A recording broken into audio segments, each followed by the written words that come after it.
Hello everyone, welcome back to my channel পলিস kitchen corner. আজকে আমি তোমাদের সঙ্গে এমন একটা রেসিপি শেয়ার করব যেটা বাচ্চা থেকে বড় সকলেরই খুব পছন্দের। নিশ্চয়ই বুঝতে পেরে গেছো আমি কিসের কথা বলতে চলেছি।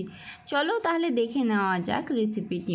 আমাদের প্রথমেই লাগবে আম আমি কিছু টুকরো করে নিয়েছি, তারপরে ব্লেন্ডারে ব্লেন্ড করে তার পাল্প বার করে নিয়েছি।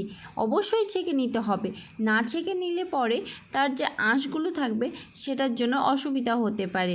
তার অন্যদিকে আমি কড়াইতে জল গরম করে নিয়েছি এবং তার মধ্যে 1 কাপ পরিমাণ চিনি দিতে হবে। চিনিটা জলের সঙ্গে গুলে গেলে তার উপর দিয়ে দিতে হবে 2 কাপ পরিমাণ ম্যাঙ্গো পিউরিটাকে ভালোভাবে নেড়ে নিতে হবে যাতে লাম্পস না চলে আসে। অনবরত নাড়তেই থাকতে হবে।